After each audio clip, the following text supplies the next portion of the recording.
Thank you brother. మీ అందరికి కూడా ప్రభు అయిన యేసుక్రీస్తు నామమున శుభములు చెల్లిస్తున్నానండి. చాలా సంతోషం మీరందరూ సకాలంలో వచ్చి ఇంత చక్కని ఆరాధన శ్యామ్ గారు, మరి కిషోర్ గారు, ఇంకా సిస్టర్స్ కొంతమంది పాడారు. చాలా సంతోషం అండి. మరి ఈ సమయంలో దేవుడు నాకు ఇచ్చినటువంటి వాక్యం, Jesus gave authority to his disciples. Jesus gave authority to his disciples. చాలా చక్కని వాక్యం ప్రియమైనటువంటి వారులారా, శ్రద్ధగా విని యేసుక్రీస్తు నామములో ఆత్మీయ దీవెనలు పొందాలని మీ బ్రదర్గా నేను మనవి చేస్తున్నాను. అయితే దేవుడు మనకి శిష్యులకి ఆయన నమ్మిన బిడ్డలకు కూడా అథారిటీ ఇచ్చాడు, బ్లెస్సింగ్ ఇచ్చాడు, దాంతో పాటు ప్రాసిక్యూషన్ కూడా ఇచ్చాడు. అంటే అథారిటీ, బ్లెస్సింగ్, ప్రాసిక్యూషన్, మూడు కూడా, ఇవన్నీ కూడా ప్రతి దేవుని బిడ్డ పొందాల్సిందే. అయితే మనల్ని మనకు అథారిటీ ఇచ్చింది ఆయన సేవ చేయించుకోవటానికి. ఆయన సేవ చేయించుకోవటానికి మనల్ని ఫుల్గా ఎక్విప్ చేస్తున్నారు ఆయన. ఎందుకంటే మనల్ని ఈ లోకంలో సువార్త ప్రకటించడానికి పంపిస్తున్నారు. మనల్ని తోడేళ్ల మధ్యకి పంపించినట్లుగా, అంటే తోడేళ్ళు స్వభావం కలిగినటువంటి మనుషుల మధ్యకి మనల్ని సువార్త ప్రకటించడానికి పంపిస్తున్నారు. అయితే వాళ్ళకున్నటువంటి తోడేళ్ల స్వభావాన్ని మాత్రం మనం ధరించుకోకూడదు. మనము దేవుని ప్రేమనే వాళ్ళ మధ్య ప్రకటించి ఆ తోడేళ్ల స్వభావం మనలోకి రాకుండా ఆయన రక్షించగలడు. ప్రియమైనటువంటి వారులారా, దానికి మనల్ని మొట్టమొదటగా దేవుని యొక్క తండ్రి యొక్క కృపను బట్టి యేసు ప్రభు వారు ఆయనకిచ్చినటువంటి ఆ యొక్క అభిషేకాన్ని, ఆ సేవను సంపూర్ణంగా నెరవేర్చడానికి కావలసినటువంటి ఆత్మీయ ఆయుధాలన్నీ కూడా ఇచ్చారు. ఆ ఆత్మీయ ఆయుధాలను ద్వారా ఆయన సంపూర్ణంగా ఆయన సేవను జరిగించి ఆయన మహింపరిచారు. ప్రియులారా, మనము కూడా ఈ లోకములో ఆ సంపూర్ణమైనటువంటి యేసు ప్రభు జరిగించిన దానిలో మనం కూడా జరిగించాలి. తర్వాత తండ్రి యేసు ప్రభు వారికి ఆయన మాటలను ఇచ్చారు. మనకు కూడా యేసు ప్రభు వారు ఆయన మాటలను మనకి ఇచ్చారు. ఆ మాటలను మనం వినాలి, ఆ మాటలను మనం పాటించాలి, ఆ మాటలను మనం బోధించాలి అని మనం జ్ఞప్తికి తెచ్చుకోవాలి. తండ్రి వారు ప్రభు అయినటువంటి యేసుక్రీస్తు తండ్రిని మహింపరిచారు. మనము కూడా ఈ లోకములో యేసు ప్రభు వారిని మహింపరచవలసిన బద్ధులమై ఉన్నాం. మన ద్వారా వాక్యం వినే వారు కూడా ప్రభు అయిన యేసుని మహింపరచాలి. ఆ మహిమను కూడా మనకిచ్చాడు. అది కేవలం ఆయన మహిమ కనుక ఆయనకే చెల్లుతుందని మనము జ్ఞాపకం చేసుకోవాలి. యేసు ప్రభు వారిని ఈ లోకం ద్వేషించింది, మనల్ని కూడా ద్వేషిస్తుంది. సేవకులుగా మనం తయారయ్యేటప్పుడు ఇవన్నీ కూడా ప్రభు అయిన యేసుక్రీస్తు మనకి తెలియచేశాడు. ఒకసారి వాక్యం చదువుదాం. యోహాను సువార్త 17వ అధ్యాయము 21, 22 వచనాలు చదవండి.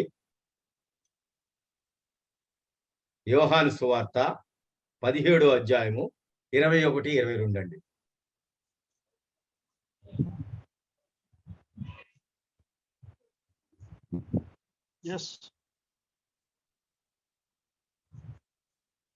యోహాను సువార్త 17వ అధ్యాయము 21, 22.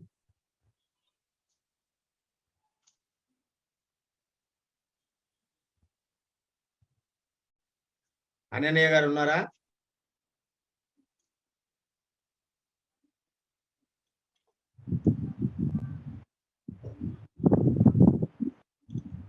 తీసారండి ఎవరన్నా? 17వ అధ్యాయం యోహాను సువార్త 17వ అధ్యాయము 21, 22.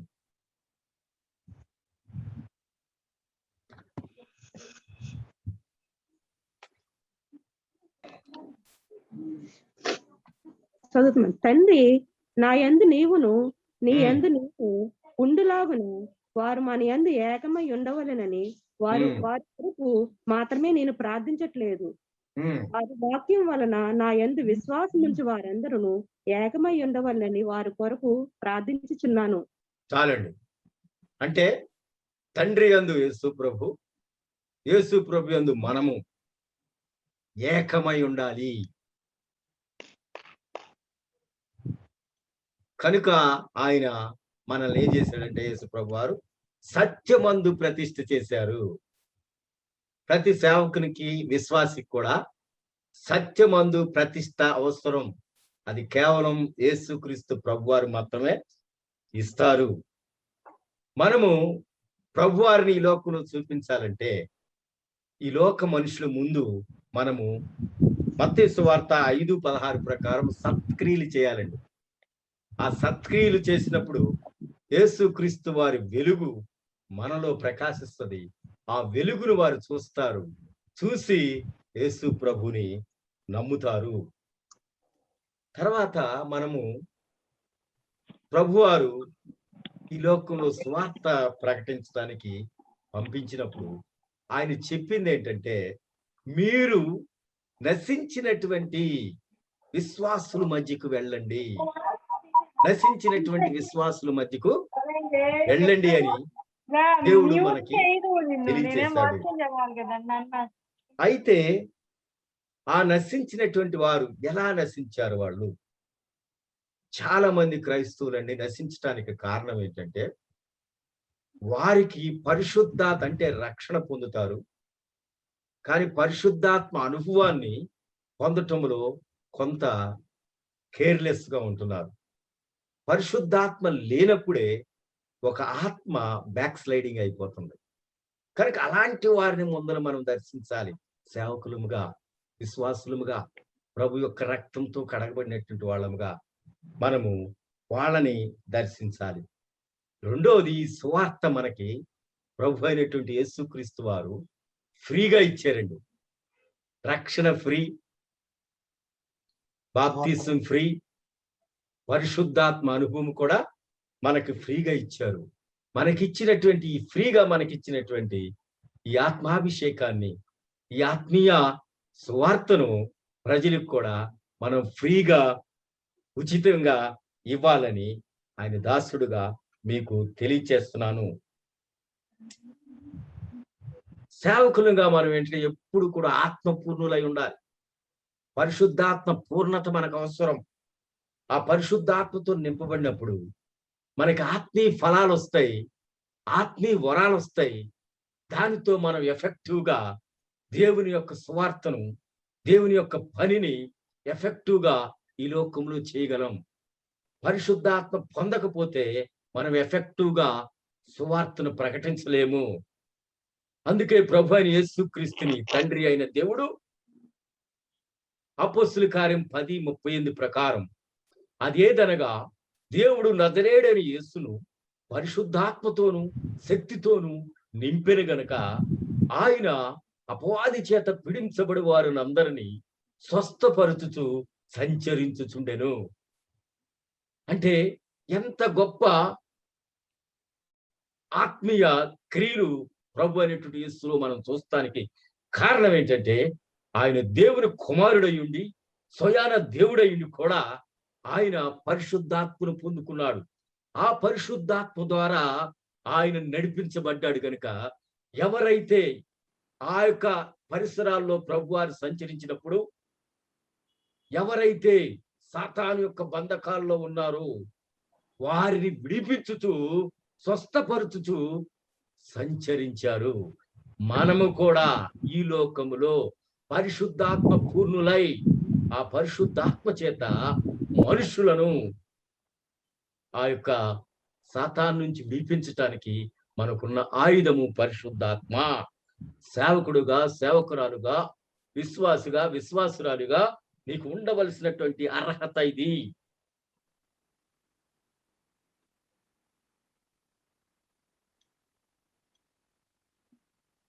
దేవుని సేవకుడుగా మనకు ఉండాల్సినటువంటి మనము దేవుని సేవ చేసేటప్పుడు అండి, మనం ఎక్కడ కూడా తక్కువ అనేది అసలు దేవుడు చేయలేదండి. మినిమం మనకు ఒక హౌస్ ఉండాలి, విశ్వాసి అయిన భార్య ఉండాలి, విశ్వాసులైన బిడ్డలు మనకు ఉండాలి. ఇవి ఇస్తాడు దేవుడు. ఇవి మినిమం థింగ్స్. పరలోక ప్రార్థనలో కూడా ప్రభువారు మనకి ఇచ్చినటువంటి ఆశీర్వాదం అవి. కనుక మనం అడిగి పొందాలి, ప్రభు ఇస్తాడు.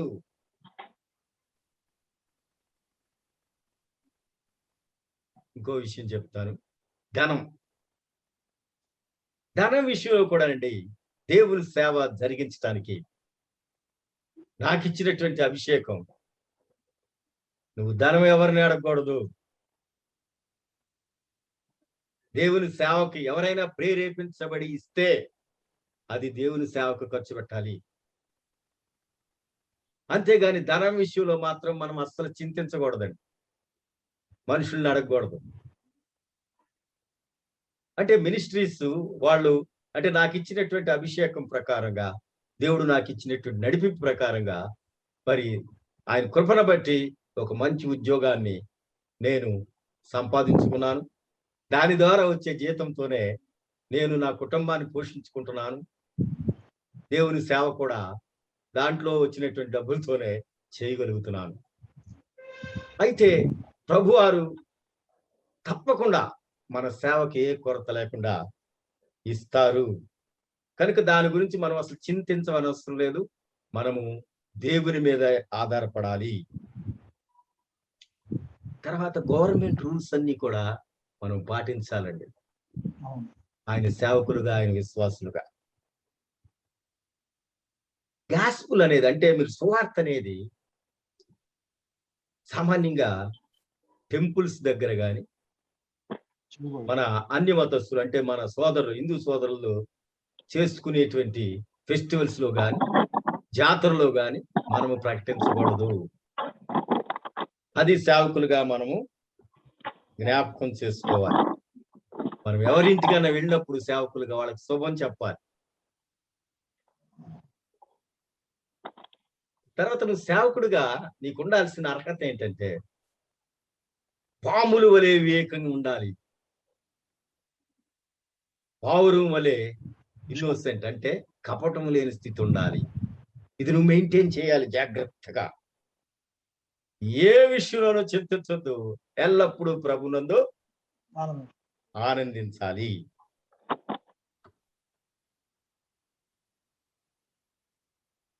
మనము ప్రజల మధ్యకి వెళ్ళినప్పుడు ఆ ప్రజలకు ఏం చెప్పాలో తండ్రి మనలో ఉండి మాట్లాడతాడు. ఏమాత్రం భయం లేదు, తండ్రి మనలో ఉండి మాట్లాడతాడు కనుక పర్ఫెక్ట్ గా ఆ టైంలో వాళ్ళకి కావలసినటువంటి వాక్యము అందుతుంది. ప్రియమైనటువంటి వారలారా,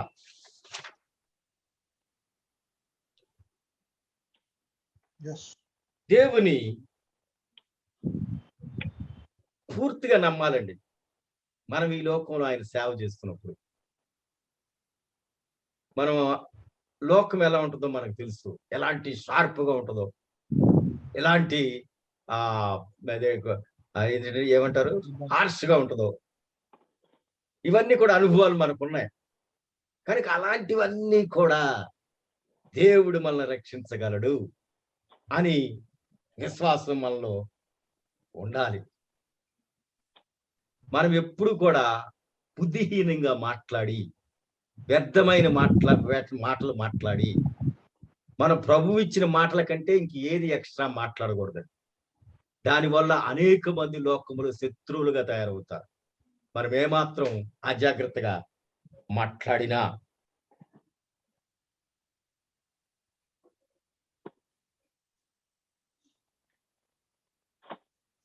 దీని ద్వారా ప్రభు అని యేసుక్రీస్తు ఏంటంటే మన మైండ్ ని చేంజ్ చేస్తారు, ఆ సువార్తకి తగినట్టుగా ట్యూన్ చేస్తారు. అలాంటి ప్రవర్తన మనకి ఇస్తారు. ఫ్లో ఉండాలి. రెండోది ఏంటంటే, మనకి చూసినట్టయితే ఈ యొక్క ఎప్పుడు కూడా పరలోకంలో ఉన్నటువంటి విషయాలను మనము చూడాలి. భూలోక సంబంధమైనవన్నీ కూడా ఎప్పుడైనా నశించిపోయేవి, అవి టెంపరరీ.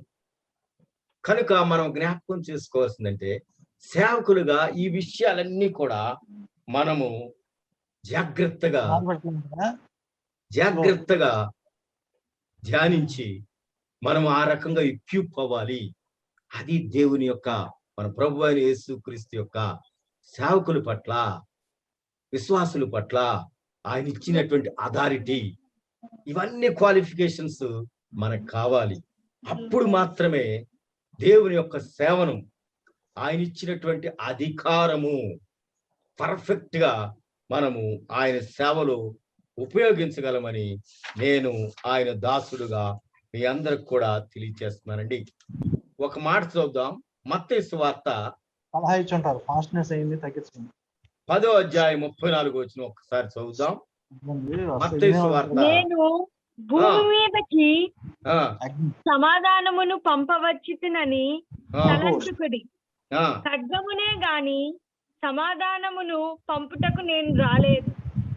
మత్తయి సువార్త 10వ అధ్యాయం ఈ మాట చదివినప్పుడు నాకు ఏమిటి, దేవుడు ఈ లోకానికి సమాధానాన్ని తీసుకురావటానికి వచ్చారు, ప్రేమను పంచడానికి వచ్చారు అని మనం ఎక్కువగా ఆల్మోస్ట్ చాలా మంది సేవకులు చెప్తూ ఉంటారు, చాలా చోట్ల మనం విన్నాం.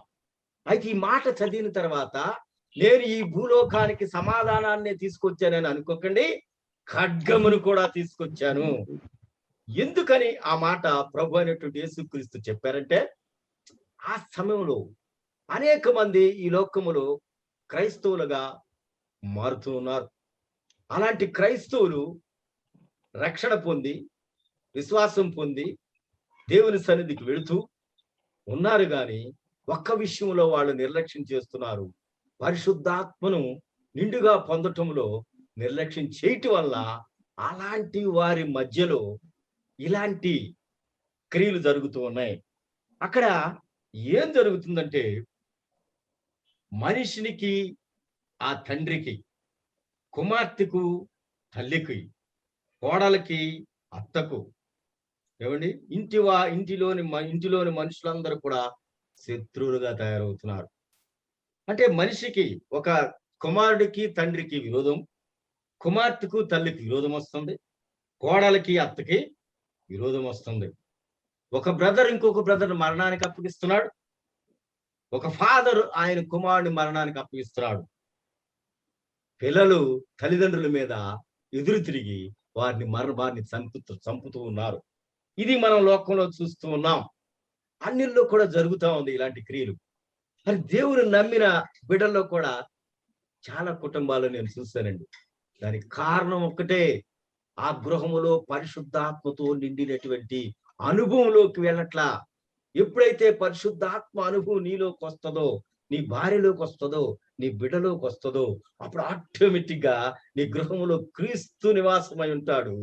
ఆయన యొక్క ఆత్మశక్తి మిమ్మల్ని కంట్రోల్లో ఉంచుద్ది. ఈ లోకంలోనే పరలోక ఆనందాన్ని పొందేటట్లుగా చేస్తది.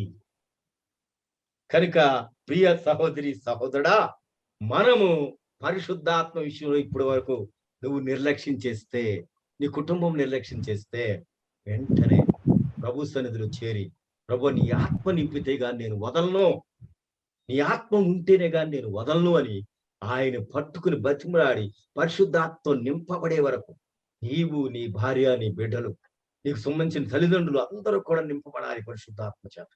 అప్పుడే మనము ఆయన కంట్రోల్లో ఉంటాం. ఆయన మాటలు మనలో వస్తాయి. ప్రియమైనటువంటి సహోదరి సహోదరుడా, తర్వాత ఏం జరుగుతుందంటే, మనం ఈ లోక సంబంధమైన వ్యక్తులందరితో కూడా దేశించబడతాం. యేసు ప్రభుని ఏమన్నారో తెలుసండి, ఈ లోకం పరిశీల ఆ టైంలో ఉన్నటువంటి మనుషులు బయల్జెబూలు అన్నారు. మనల్ని ఏమంటారు? వీడు ఒక తీవ్రవాదిరా అంటారు, గ్యారంటీగా అంటారండి. కనుక వాటికి భయపడొద్దు. మీరు చేసే పని ఎఫెక్టివ్ గా, పర్ఫెక్ట్ గా నువ్వు రక్షణ పొందు, బాప్తిసం పొందు, పరిశుద్ధాత్మ పొందు, పరిశుద్ధాత్మ ఫలము పొందు, పరిశుద్ధాత్మ వరములు పొందు. అది కంప్లీట్ క్రైస్తవ జీవితం, సేవకుడైన విశ్వాసైన.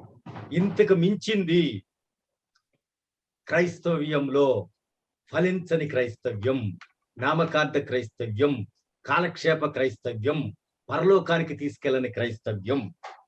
అందుకే దేవుడు సమాధానాన్నే కాదు గాని ఖడ్గాన్ని కూడా పంపుతున్నాను, నువ్వు గనక నేను ఇచ్చినటువంటి ఆత్మీయ ఆశీర్వాదాలను నువ్వు పొందకపోతే ఇదిగో నీ కుటుంబంలో ఖడ్గము కూడా మరి కార్యం చేస్తుంది, అలాంటి పనులు కూడా జరుగుతాయని దేవుడు మనల్ని హెచ్చరిస్తున్నాడు. ఎంత దినాల్లో, అపాయకరమైన దినాల్లో ప్రియమైనటువంటి సహోదరి సహోదరుడా, నీవు పరిశుద్ధాత్మ పొందటం ఇంపార్టెంట్, పొందాలి. మూడో విషయానికి వెళ్తున్నాను. అక్కడ కొన్ని ఉపమానాలు ఉన్నాయండి, అవి మన అందరికీ తెలుసు. మరుగైనది ఏది బయలుపరచబడకపోదు, ఏమండి, రహస్యమైనది ఏది తెలియపరచబడకపోదు. నేను చీకట్లో చెప్పినది మీరు వెలుగులో ప్రకటించండి, ఏమండి, నేను చెవుల్లో చెప్పింది మీరు మేడల మీద ప్రకటించండి. ఆత్మనే చంప నేరక శరీరమును చంపువానికి భయపడొద్దు, వాడు సాతానుడు. ఆత్మను శరీరాన్ని నశింపజేయుగల వానికి మిక్కిలి భయపడ్డి ఆయనే ప్రభు అని యేసుక్రీస్తు. ఇవన్నీ కూడా మన జీవితాల్లో నేర్చుకోవాలి, ఏమండి. ఎందుకు మనం భయపడకూడదు? ఎందుకంటే ఆయన మన తల వెంట్రుకలు లెక్కించాడు. నాకైతే తల వెంట్రుకలు అంతగా లేవు, కానీ కొంతమందికి 90 సంవత్సరాలు 80 సంవత్సరాలు వచ్చిన ఫుల్గా జుట్టు ఉంటుందండి. మా మామగారు మంచి ఎగ్జాంపుల్, సత్యం గారు. ఆయనకి ఫుల్గా జుట్టు ఉంటుంది, ఆయనకి 75 ఏళ్ళు. కనుక నీ తల వెంట్రుకలన్నీ లెక్కించబడ్డాయి అంటే ఎంత పర్ఫెక్ట్ గా దేవుడు నీ పట్ల, నీ కుటుంబం పట్ల శ్రద్ధ కలిగి ఉన్నాడో అని మనము దాని గురించి ఏమాత్రం కూడా ఈ లోకాన్ని బట్టి కానీ, సాతాన్ని బట్టి కానీ, మనుషులను బట్టి కానీ, పరిస్థితులను బట్టి కానీ, మనకున్నట్టు వచ్చేటువంటి సమస్యలను బట్టి కానీ ఏమాత్రం కూడా భయపడకుండా ఉండాలనేది దేవుడు మనల్ని బలపరుస్తున్నాడు. ప్రియమైనటువంటి వారలారా, ఇంకో విషయం ఏంటంటే, యేసుక్రీస్తుని ఈ లోకంలో మనం ఒప్పుకుంటున్నాం, మనుషుల మధ్య ఒప్పుకుంటున్నాం. అలా ఒప్పుకున్న వాడే రేపు పరలోకంలో ఆ జడ్జిమెంట్ అప్పుడు తండ్రి ఎదుట యేసు ప్రభు ఒప్పుకుంటాడు. ఎవరైతే ఈ లోకములో యేసు ప్రభును దేవుడుగా యేసు ప్రభుని ఒప్పుకోరో వారిని యేసు ప్రభు వారు పరలోకంలో తండ్రి ఎదుట ఒప్పుకోరు అని మనము జ్ఞాపకమునకు తెచ్చుకొనవలసిన వారమై ఉన్నాము. ఎవరైతే వారి జీవితాన్ని మరి సేవ్ చేసుకోవాలనుకుంటారో వారు పోగొట్టుకుంటారట. తండ్రి నిమిత్తం, అంటే యేసు ప్రభు నిమిత్తం ఎవరైతే పోగొట్టుకుంటారో మంచి బహుమానం పొందుతారు.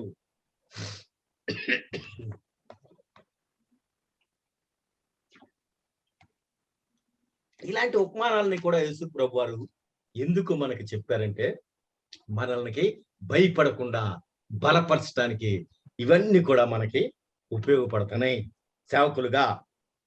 ఇంకొక వాక్యం చదువుదాం. మత్తయి సువార్త 10వ అధ్యాయము 1వ వచనం చదవండి. ఆయన తన 12 మంది శిష్యులను పిలిచి అపవిత్రాత్మలను వెళ్ళగొట్టుటకును ప్రతి విధమైన రోగమును చాలండి, ప్రత్యేకమైనటువంటి విధానంలో తీసుకొస్తున్నారు. ఇప్పుడు ఆయన 12 మంది శిష్యులు పిలిచాడు, మనల్ని పిలిచాడు. ఆయన ఇచ్చినటువంటి అధికారం ఏంటంటే అపవిత్రాత్మలను వెళ్ళగొట్టుటకు అధికారం మనకిచ్చాడు. మనము దెయ్యాల గురించి తెలుసుకున్నాం. ఈ అపవిత్రాత్మలేంటి? దెయ్యాల్లో ఉన్న అపవిత్రాత్మల మనం చూస్తే ఈ అపవిత్రాత్మలు ఎక్కడుంటాయంటే, మనం గనక ఈ ముత్యాల లాంటి సువార్తలు పందుల్లో మధ్య వేసామనుకోండి, అవి ఏం చేస్తాయి? కాళ్ళతో తొక్కేసి మన మీద పడి చీల్చేస్తాయి. అంటే ఈ అపవిత్రాత్మలు పందుల స్వభావం కలిగిన మనుషుల్లో ఉంటాయి. ఈ పంది స్వభావం మనం చూస్తే అది ఎప్పుడు బురదలో దొరలాడుతుంది. ఆ బురదలోనే ఆనందంగా జాయ్ఫుల్ గా ఎంజాయ్ చేస్తుంటది, మంచి పాటలు పాడుకుంటుంది. అట్లా కుక్క కూడా మనకి పరిశుద్ధ గ్రంథంలో తెలుసు, తన వాంతిని తినేస్తుంది. దీనికి కారణం ఏంటంటే అపవిత్రాత్మల జంతువులు ఉండటం వల్ల ఆ జంతువులు ప్రవర్తించే ప్రవర్తన అపవిత్రంగా ఉంటుంది. ఈ అపవిత్ర ఆత్మలు మనుషులో దొరికితే మనుషులు కూడా అలాంటి స్వభావాన్నే కనబరుస్తారు. ఛాన్స్ ఉంది అపవిత్ర ఆత్మలు మనుషులు పట్టటానికి. తర్వాత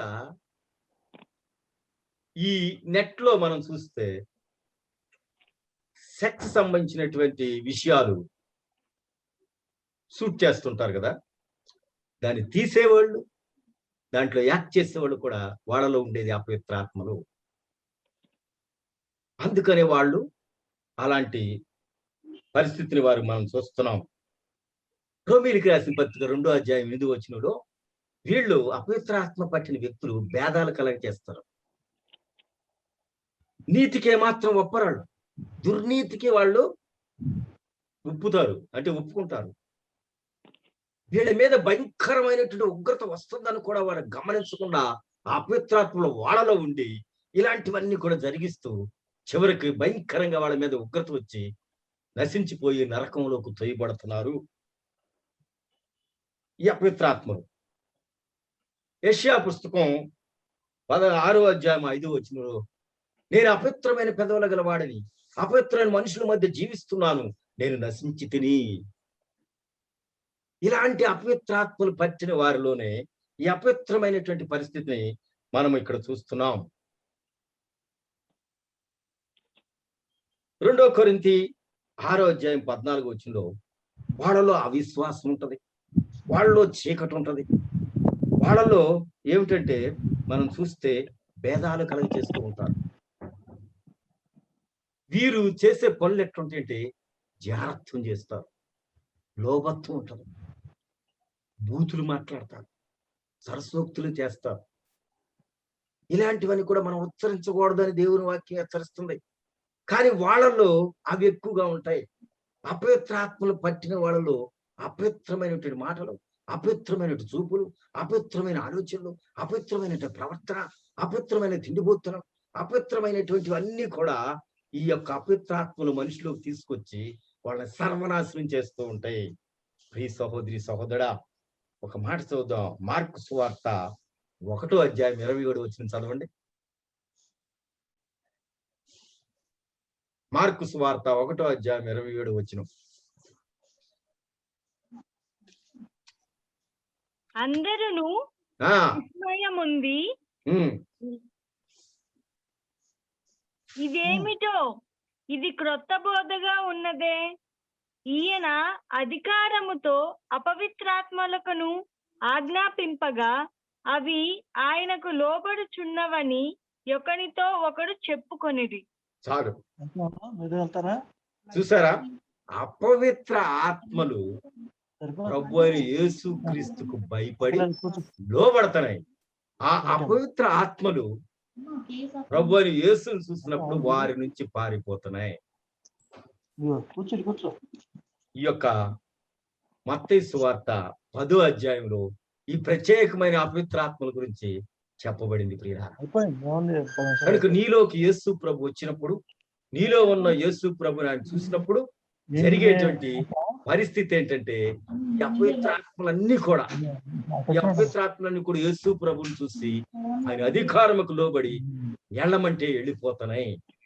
కనుక అపవిత్రాత్మ పట్టిన వ్యక్తుల్లో ఇలాంటి ప్రవర్తన చూసినప్పుడు వారికి నువ్వు చేయాల్సింది ఏంటంటే ప్రార్థన చేసినప్పుడు, పరిశుద్ధాత్మ రిలీజ్ చేసినప్పుడు, ఆ ఆత్మ కార్యము ఆత్మను వాళ్ళు చూసినప్పుడు ఆ అపవిత్రాత్మలన్నీ 7 ద్వారాల గుండా 7 మార్గాల గుండా పారిపోతాయి. మనిషి ఆ అపవిత్రాత్మ నుంచి విడిపించబడతాడు. అయితే ప్రభు వారు శిష్యులకు ఇచ్చినటువంటి అధికారం, విశ్వాసులకు ఇచ్చినటువంటి అధికారాన్ని ఒక్కసారి చూద్దాం. మత్తయి సువార్త 10వ అధ్యాయము 7, 8 వచనాలు చదవండి. మత్తయి సువార్త 10వ అధ్యాయము 7, 8 వచనాలు. వెళ్ళుచు చదవమ్మా. పరలోక రాజ్యము సమీపించి ఉన్నదని ప్రకటించుడి, రోగులను స్వస్థపరచుడి, చనిపోయిన వారిని లేపుడి, కుష్ఠరోగులను శుద్ధులనుగా చేయుడి, దెయ్యములను వెళ్ళగొట్టిది, ఉచితముగా పొందితిది, ఉచితముగా ఇయ్యుడి. చాలు. ఇక్కడ స్పష్టంగా ప్రతి విధమైనటువంటి వ్యాధిని, ప్రతి విధమైనటువంటి రోగమును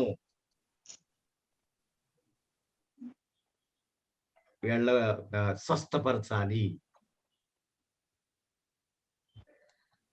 దెయ్యాలను వెళ్ళగొట్టాలి, చనిపోయిన వారిని లేపాలి. లాస్ట్ టైం నేను చెప్పాను, నాకు దేవుడిచ్చినటువంటి గొప్ప సాక్ష్యం. ఇక్కడ జాగ్రత్తగా గమనించాలండి. పాత నిబంధన గ్రంథంలో ఎలీషా భక్తుడు ఉన్నాడు.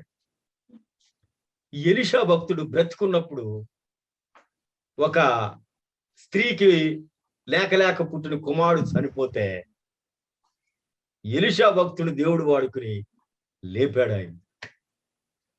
ఇంకా విచిత్రమైన సంగతి ఏంటంటే, ఎలీషాలో ఆయనకున్నటువంటి ఆత్మశక్తి శిరస్సు నుంచి సిరిపాదం వరకు ఆ బాడీలో ఉన్నటువంటి కంప్లీట్ ఎముకల్లో, కండరాల్లో, ఏమంటే ఆర్గాన్స్ అన్నిట్లో కూడా ఆ అగ్ని శక్తి దగదగ బగబగ మండుతూ ఉండేది.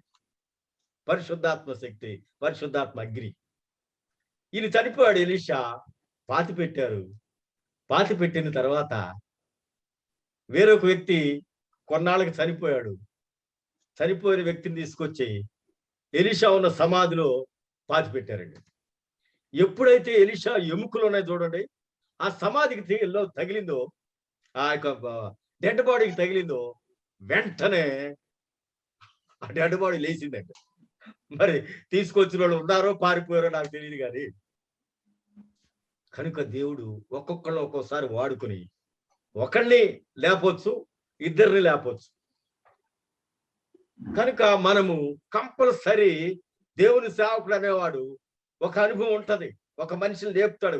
అతను పర్ఫెక్ట్ గా ఇలాంటి ఎఫెక్టివ్ క్రైస్తవ జీవితాన్ని, ఆత్మీయ అనుభవాలు పొందితే అతని ద్వారా కంపల్సరీ ఒక చనిపోయిన వ్యక్తి లెగుస్తాడు అని నేను చెప్పగలను. తర్వాత అపవిత్రాత్మ అన్నిటిని వెళ్ళగొట్టాలి, దెయ్యాలను వెళ్ళగొట్టాలి. వీటిల్లో ఏంటంటే దేవత్వం ఉండదండి. వీటిల్లో నీకు లాస్ట్ టైం నేను చెప్పాను దెయ్యాలు ఎలా వచ్చినాయో.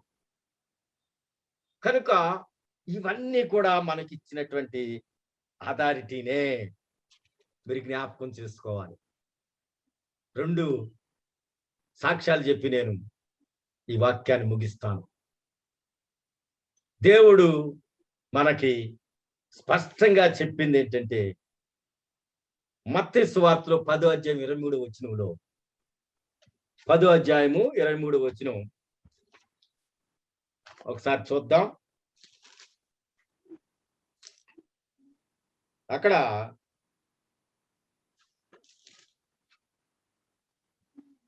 అధ్యాయము 23వ వచనం, వారు ఈ పట్టణములో మిమ్మును హింసించినప్పుడు మరి ఒక పట్టణమునకు పారిపోవుడి.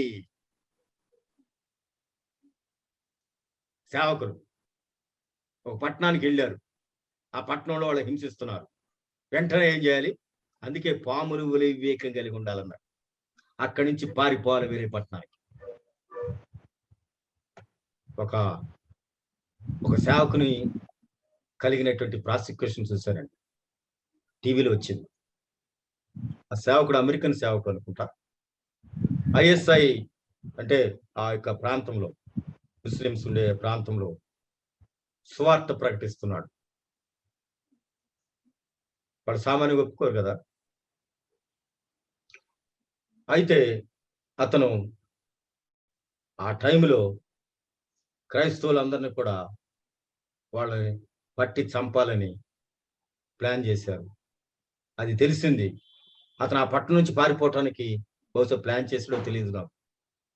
పట్టుకున్నారు. అతను పట్టుకుని అతనికి మరణశిక్ష వేశారు. ఏమిటో తెలుసండి? ఒక బోను తయారు చేసి దాంట్లో కింద, ఆ బోను కింద 2 చక్రాలు లాగా పెట్టి దాని కింద ఫుల్గా పెట్రోల్ పోసారండి. వాళ్ళకున్నటువంటి ప్రత్యేకత ఏంటంటే ఐఎస్ఐఎస్ఐ, వాళ్ళు ఒక మనిషిని పట్టుకున్న తర్వాత వాళ్ళు అతన్ని ఎగ్జిక్యూట్ చేయటానికి తీసుకువెళతారు. తీసుకువెళ్ళి ఈ మరణ శిక్ష నీకు అమలు చేస్తున్నామని తీసుకెళ్తారు. ఆ రోజు తీసుకెళ్లి వాళ్ళు చేయరు. అట్లా కొన్ని రోజులు అలా తిప్పుతారు. తీసుకెళ్తారు, చంపరు, తీసుకెళ్తారు, చంపరు. అయితే ఒక రోజున టీవీలో చూపించాడండి. అతన్ని బోన్లో వేశారు, కింద పెట్రోల్ పోశారు, తాళం వేశారు, బోన్కి నిప్పంటించారు. కాలిపోతాం, ఒక సైడ్ నుంచి కాలిపోతా వస్తుంది. తట్టుకోలేక ఒక మూలం చేరాడు. ప్రియ సేవకుడా, ప్రియ సేవకురాలా, ప్రియ విశ్వాసి, ప్రభువారు స్పష్టంగా చెప్పాడు వాక్యం. ఒక పట్టణంలో హింస జరిగితే అక్కడి నుంచి పారిపో. ఆ పట్టణానికి వెళ్ళకుండా ఉంటేనే బెటరు. 10వ అధ్యాయంలో ఆయన చెప్తాడు, అన్ని జనుల మధ్యకి వెళ్ళకుండా. అంటిల్ అన్లెస్ నీకు వాళ్ళు కబురు చేసి మాకు సువార్త చెప్పండి, ఇలా మాకు ప్రార్థన చేయండి అంటేనే మనం వెళ్ళాలి. మన దేవుడు డిగ్నిఫైడ్ దేవుడు. మనం కూడా అలాంటి డిగ్నిఫైడ్ పద్ధతిని మనం పాటించాలి. చూస్తే ప్రియులారా, ఆ సేవకుడు ఆ భయంకరంగా ఆ మంటల్లో కాలిపోవటం చూసి ఆయన చేసిన తప్పేంటి? ప్రభు అని యేసుక్రీస్తు రక్షకుడుగా లేదా దేవుడుగా ఆయన చెప్పటం, సువార్త చెప్పటమే తప్ప. కనుక పాములు వలె వివేకము కలిగి ఉండాలి సేవకులు. పాములు వలె వివేకము కలిగి ఉండాలి విశ్వాసులు. కనుక మన ఇష్టం వచ్చినట్టు మనం చేయకూడదు. వాళ్ళు అన్ని మతస్థులు వాళ్ళు చేసేటువంటి ఆచారాలు నిజమే. అంటిల్ అన్లెస్ మనం కూడా యేసుక్రీస్తు నమ్మక ముందు పాపులమే. యేసుక్రీస్తు నమ్మిన తర్వాతే అది పాపం అని మనకు తెలిసింది. కనుక మన సహోదరులు, అన్ని మతాల వారు మన సహోదరులు. వాళ్ళ మానవ ప్రేమతోనూ మనం ప్రేమించాలి, కానీ ఎట్టి పరిస్థితుల్లోనూ వారి విశ్వాసానికి వ్యతిరేకంగా మనము అట్లాంటి ప్రదేశాల్లో బోధించకూడదు ప్రియులారా. వాళ్ళలో ఒకరు కలిగింది అనుకోండి, వాళ్ళు అడిగారు అనుకోండి, చేయండి. కనుక ఇది మీరు ఎప్పుడు కూడా మనం జ్ఞప్తికి ఉంచుకోవాలి. అందుకే ప్రభువు యేసు చెప్పిన ప్రతి మాట కూడా సేవకులుగా, సేవకురాండ్రుగా, విశ్వాసులుగా మనలో ఉండాలని దేవుని వాక్యం ద్వారా మిమ్మల్ని హెచ్చరిస్తున్నాను. 2వ సేవకుడు, ఇది అండమాన్లో జరిగిందండి. ఒక ఫారినరు సేవకుడే. అక్కడ అండమాన్లో భయంకరమైనటువంటి ఏమాత్రం నాగరిక లేని జనాలు ఉంటారు అక్కడ. వాళ్ళు ఏంటంటే ప్రియమైనటువంటి వాళ్ళరా, మనుషులు కూడా పట్టి చంపేయటం, వాళ్ళకు కూడా తినేటువంటి రకాలు. అలాంటి అనాగరిక అటవీ ప్రజలు. వాళ్ళ మధ్యకు నేను వెళ్ళి సువార్త చెప్తానని ఆయన బయలుదేరి ఆ యొక్క షిప్ దిగి ఒక పడవెక్కి వాళ్ళు ఉండే అడవి ప్రాంతంలోకి వెళ్ళాడండి. వెళ్ళటమే మళ్ళా తిరిగి రాలేదు. ఎందుకు చెప్తున్నా అంటే, సేవకులుగా మనకు దేవుడిచ్చినటువంటి అధికారాలని జాగ్రత్తగా చదివి, జాగ్రత్తగా ధ్యానించి, దాంట్లో ఉన్నది తూచా తప్పకుండా పాటించి, పాటిస్తేనే మనకి ఈ లోకంలో ప్రభువారు భద్రతనిస్తారు. అలా మనము మన ఇష్టం వచ్చినట్లుగా మనం చేస్తే అది ఎప్పటికైనా ప్రమాదము. కనుక సువార్త అనేది సేవకులుగా దేవుడు అభిషేకించడానికి ఇవన్నీ క్వాలిటీస్ మనకిస్తాడు. అదే మత్తయి సువార్త 10వ అధ్యాయంలో చెప్పబడింది. ప్రియ సహోదరి సహోదరుడా, నేను కొంతమంది వ్యక్తులను మీకు జ్ఞాపకం చేస్తాను. ప్రార్థన చేసుకుందాం. ఇక ప్రియమైనటువంటి వాళ్ళారా, మనం చూస్తే ఓ సేవకుడా, సేవకురాలా, విశ్వాసి, నువ్వెలా చేస్తున్నావు? సువార్తను ఎలా ప్రకటిస్తున్నావు? దేవుని సేవ ఎలా చేస్తున్నావు? మన మధ్య, మన పరిశుద్ధ గ్రంథంలోనే అనేక మంది వ్యక్తులు బ్యాక్ స్లైడింగ్ అయిపోయారు, పడిపోయారు. ప్రియులారా, మనం చూస్తే ఆదాము ఆయన చేసిన తప్పును ఒప్పుకోకుండా, నువ్వు ఇచ్చిన అవ్వ వల్లనే నేను తప్పు చేశాను అంటున్నాడు. అలా పడిపోయాడు ఆయన. అవ్వ సర్పం వల్ల నేను పాపం చేశాను అంటుంది. కయ్యూను అసూయ వల్ల తమ్ముడు చంపాడు. ఏమండి, వీళ్ళందరూ బైబిల్ గ్రంథంలో ఉన్న వ్యక్తులే. వీళ్ళు ఎలా పడిపోయారు? ఆ పడిపోయిన దాన్ని మనం గుర్తు తెచ్చుకుని మరలా అలా పడిపోకుండా ఈ లోకములో పరిశుద్ధాత్మ అగ్ని అభిషేకం పొందినటువంటి వారంగా మనం ఉండాలి. యాకోబు మోసం చేశాడు, బిలాము ధనం కోసం అమ్ముడుపోయాడు, శాంసన్ విచ్చలవిడితనమైన సెక్స్ వల్ల ఆయన వ్యభిచారం వల్ల ఆయన నశించిపోయాడు. దావీదు వ్యభిచారం వల్ల, పీటర్ బొంకటం వల్ల పడిపోయాడు, యోధా జలసి, ప్రభు అంటే జలసి, ధనాశ, ఏమండి మరి లోకాధికారం వీటి వల్ల పడిపోయాడు. థామస్ అపనమ్మకం, దీని వల్ల పడిపోయాడు. ఏమండి వీళ్ళందరూ పడిపోయారు. సాతాను ఎలా పడిపోయాడండి? గర్వం. ఆడి దూతలు దెయ్యాలు ఎలా పడిపోయినాయి? మోసపోయినాయి. వాడు వెలుగు వేషం అయితే దేవుడు అనుకుని భ్రమించి మోసపోయినాయి. ప్రియ సహోదరి సహోదర, వీళ్ళందరూ ఎలా పడిపోయారు నువ్వు చూసావు.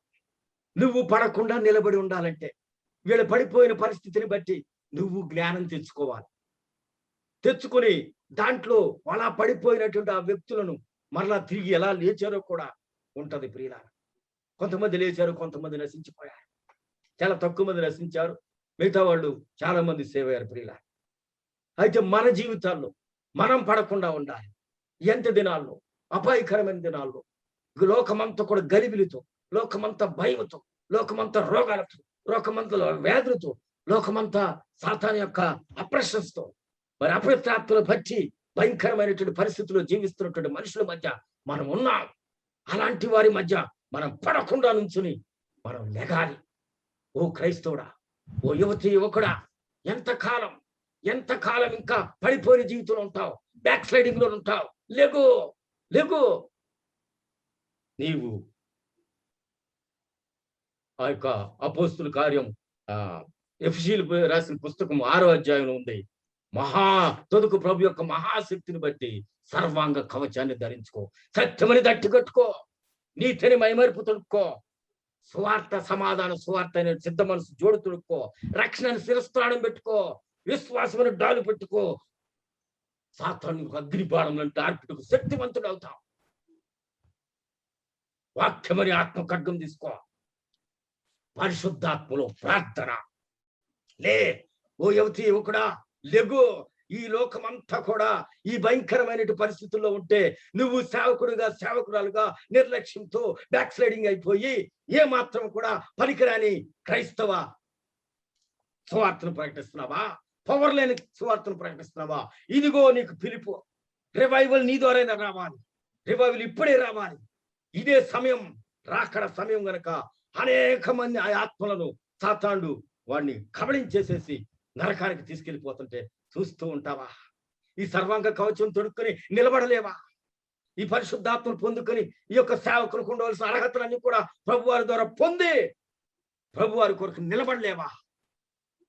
రివైవల్ వస్తుంది ప్రియులారా, రివైవల్ వస్తుంది. నాలాంటి ముసలవాడు 58 సంవత్సరాల వయసు ఉన్నటువంటి వాడే ఈ రకంగా గర్జిస్తుంటే, ఓ యువతి యువకుడా, యవనురాలా, ఎందుకు సమయాన్ని వృధా చేయకు. చాలుకు చేసింది. ఎక్కడైనా ప్రభు సన్నిధిలోకి వచ్చి, ప్రభువా నన్ను క్షమించేంతకాలం బ్యాక్ స్లైడింగ్ లోనే జీవించాను, ఇంతకాలం పడిపోయిన వారిని చూసి నేను పడిపోయాను. ప్రభువా ఇక లెగుస్తాను తండ్రి. సర్వాంగ కవచాన్ని తొడుక్కుని నీ సేవను బలవంతంగా అనేక ఆత్మల రక్షణార్థమై పరలోకానికి సిద్ధపడే విధంగా అనేక మందిని నీ శిష్యులుగా చేస్తాను ప్రభువా. తీర్మానం చేసుకుంటావా? వాక్యం అయిపోయింది ప్రియులారా, వాక్యం అయిపోయింది. తీర్మానం చేసుకో. భయపడొద్దు. నువ్వు భయపడితే నువ్వు వెళ్ళేది నరకానికమ్మా. ఎందుకు చివరి దశకు వచ్చాం? భయపడి నరకానికి ఎందుకు వెళ్ళా? ధైర్యంగా ఉందాం, ప్రభు ఆత్మను పొందుదాం. ప్రభు ఇచ్చినటువంటి అన్ని వాగ్దానాలు, సేవకునికి ఇచ్చినటువంటి అన్ని ఆత్మీయ ఆశీర్వాదం, సేవకునికి ఇచ్చినటువంటి అన్ని కవచం, సేవకునికి ఇచ్చినటువంటి అన్ని నిబంధనలు, కట్టడలు తూచా తప్పకుండా నేర్చుకుని వాటిని అప్లై చేస్తూ పాముల వలె వివేకముగా, పౌరం వలె నిష్కపటముగా ఉండి ప్రభు కొరకు కొన్ని ఆత్మలైన సంపాదించి బలా నమ్మకమైన మంచి దాసుగా నేను ఇచ్చినటువంటి ఈ పనిని చక్కగా సంపూర్ణంగా నెరవేర్చి నన్ను మహింపరిచావు. రా, నీకు సిద్ధపరిచినటువంటి ఈ పరలోకంలో నా పక్కన కూర్చో అని దేవుడు, ప్రభు అని యేసు నీకు వెల్కమ్ చెప్పబోతున్నాడు. అలాంటి దివ్యమైన ఆశీర్వాదం మనందరికీ దేవుడు దయచేయును గాక. ఆమేన్.